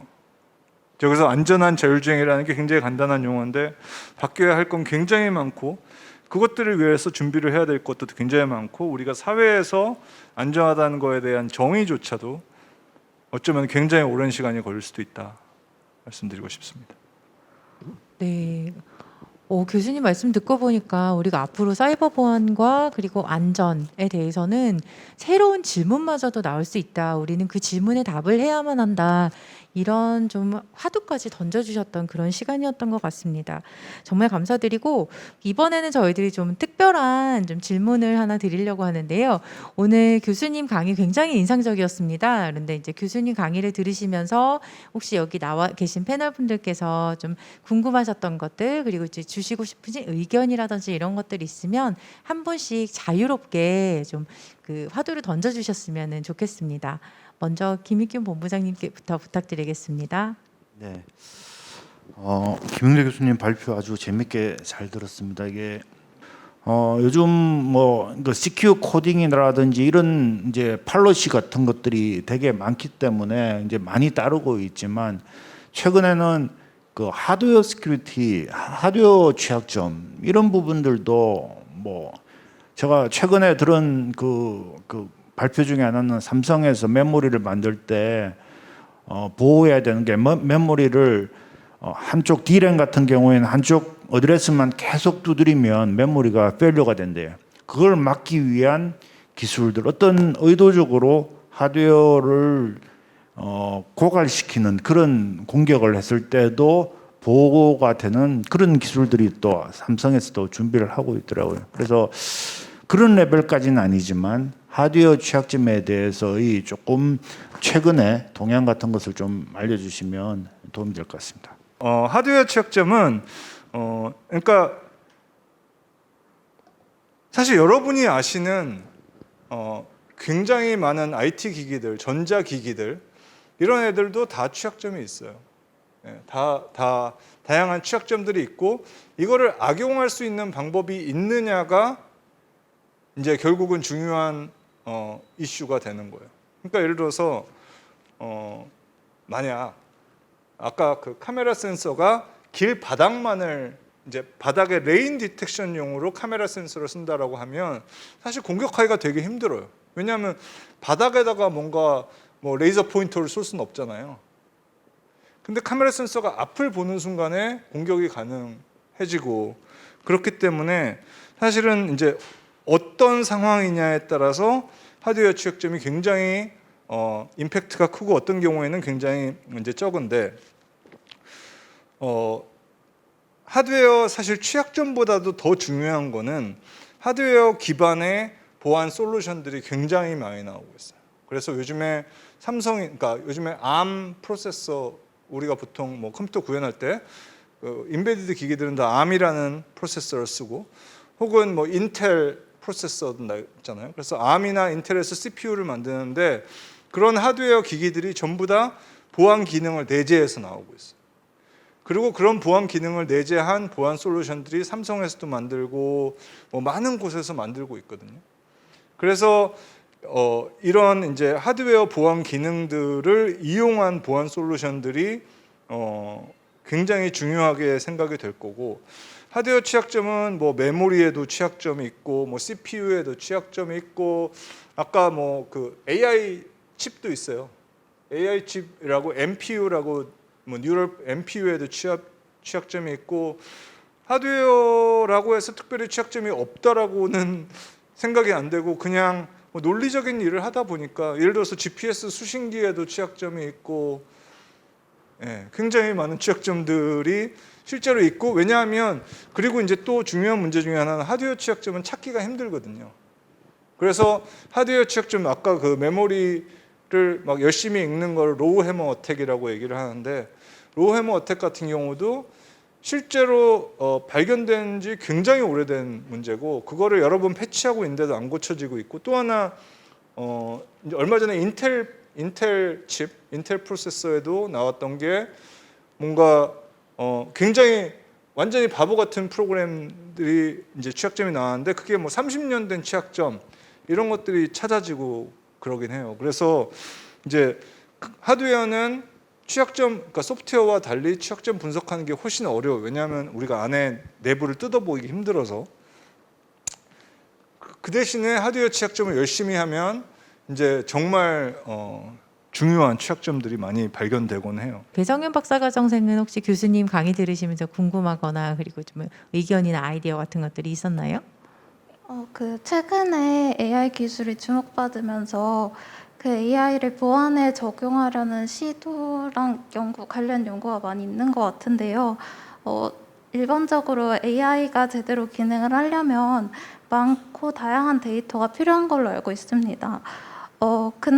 그런데 다른 분야와 다르게 보안 분야는 데이터 기밀성으로 인해서 다른 분야보다 데이터 공개를 꺼려하는 경우가 많은 걸로 알고 있는데, 이런 경우에 AI 학습이 어려울 거라고 생각이 되는데, 혹시 이런 문제를 해결할 수 있는 방법이 있는지 여쭤보고 싶습니다. 네, 아주 좋은 질문이고요.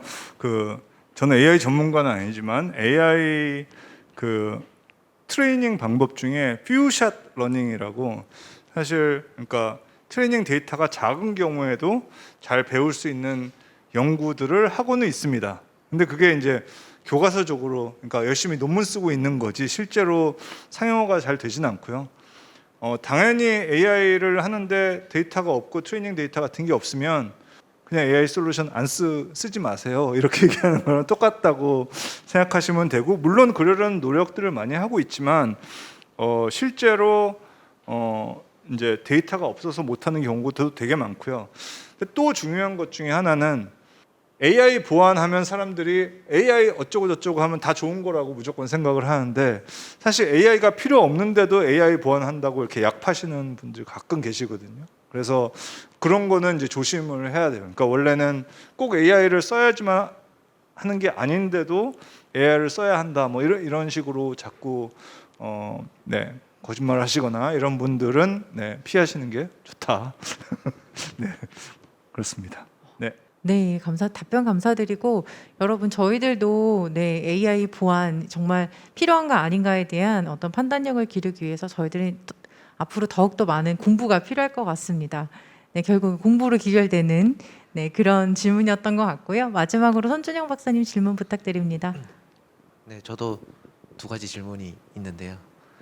한 가지는 지금 현재 한국원자력연구원에 저희 보안기술연구실이라고 부서가 있는 이유가, 앞서 발표하신 내용 중에 엑스레이 건처럼 어떤 시스템이 어디서 운영이 되고 어떻게 이게 시스템이 구성이 됐냐의 이해도에 따라서 저희가 취약점이라고 생각할 수도 있는 것들이 발견이 되는 것도 있고, 스톡스넷 같은 경우에도 원심 분리기에 대한 어떤 이해도를 충분히 분석을 하고 난 다음에 거기에 맞는 이제 악성 코드가 개발된 것처럼, 그런 관점에서 봤을 때 도메인에 대한 어떤 지식의 중요성의 관점을 같이 병행적으로 사이버 보안도 발전해야 된다는 관점에 대해서는 교수님께서는 혹시 다양한 분야를 해보셨기 때문에 어떻게 생각하시는지 좀 의견을 듣고 싶고요.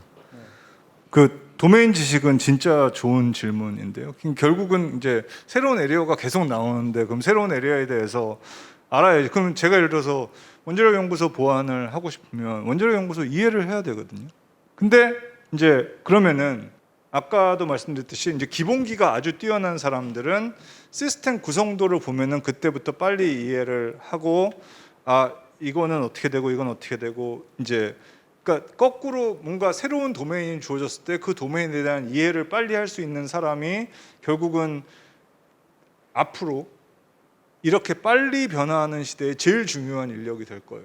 그러니까 결국은 되게 넓게 알아야 되고 깊이 알아야 되고 그래야지 어떤 특정 분야에 대한 전문성만을 가지고 있으면은 그 분야 말고는 이제 굉장히 힘들 거고. 근데 도메인 지식은 무조건 있어야 하고요. 근데 빨리 알아야지. 그러니까 어떻게 하면 빨리 알아내느냐가 되게 중요한 거고 뭐 그래서 이제 저도 외부에 가서 얘기를 할 때는 저희 연구실은 이동통신 보안을 합니다.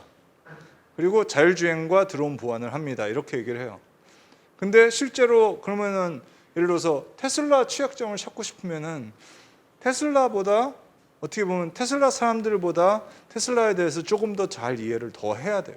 이게 어떻게 동작을 하는지 알아야지 어떻게 문제를 찾을 수 있는지 알 수 있기 때문에 결국은 도메인 널리지는 반드시 필요한 거고 보안을 하는 사람들이 길게 갔을 때 내가 오랫동안 보안을 하고 싶으면은 나는 이 새로운 분야에 배우는 게 너무 행복하고 즐거운 사람이 보안을 길게 할 수 있는 사람이다 라고 생각을 합니다. 네, 오늘도 또 많은 분이 함께 해주셨는데 예, 저희 지금 패널 토론이 굉장히 좀 길어졌습니다. 현장 질문은 저희 오늘은 많이 못 받을 것 같은데요. 딱 두 분께만 저희도 현장 질문 받도록 하겠습니다. 가장 먼저 손들어 주신 이기종 기자님, 네, 간단하게 어떤 분께 질문을 좀 하실지와 그리고 질문 딱 두 가지만 간단하게 말씀 부탁드리겠습니다. 네, 감사합니다. ATN 뉴스의 이기종 국장이고요.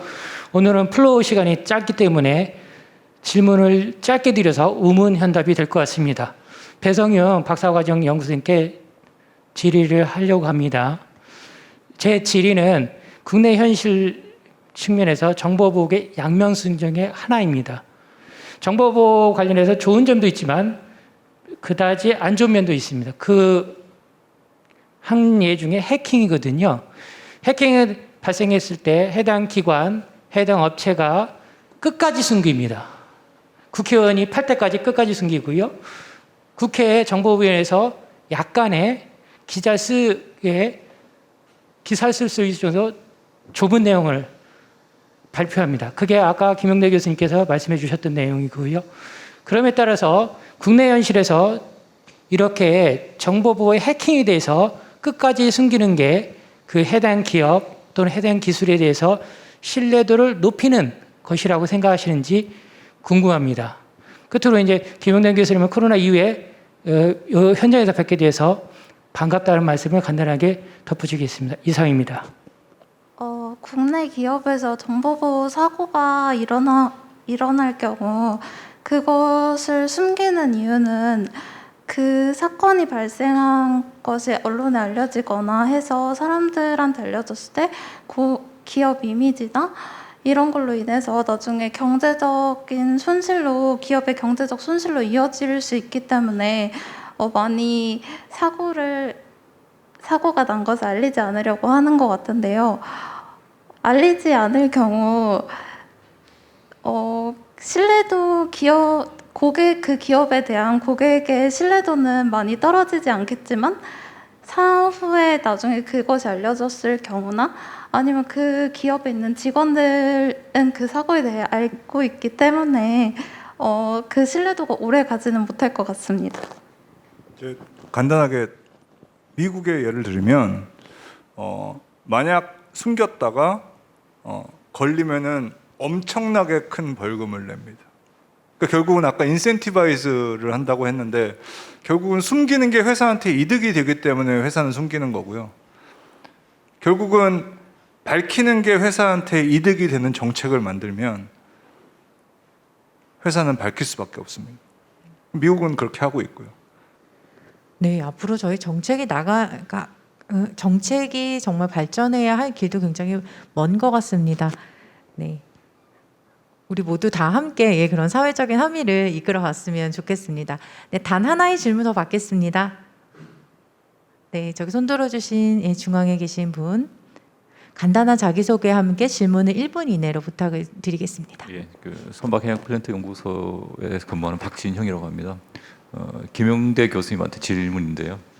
아까 교수님 말씀 중에 제가 인상 깊게 들었던 재미난 부분, 모든 신기술은 현재 또는 과거의 기술을 이용한다. 그 다음에 메타버스라는 것이 뇌를 해킹하기 위한 수단으로 활용될 수 있다. 되게 인상 깊고 재밌게 들었고요.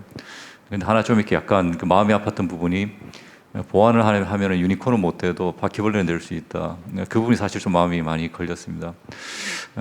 저도 이제 안전 분야를 연구하는 사람으로서 항상 이게 내가 공격수인가 수비수인가에 대한 얘기를 할 때 나는 수비수이라는 생각을 많이 하거든요. 그러면 이제 축구에서 보면 공격수가 아무래도 수비수보다는 훨씬 더 이렇게 돈을 많이 버는 것은 사실인 것 같습니다. 그래서 좀 발상을 바꾸어서 이 보안이나 이런 부분들을 조금 공격수 같은 그런 직종으로 바꿀 수 있는 방법이 없을까? 일종의 인센티브에 관련된 부분인데요.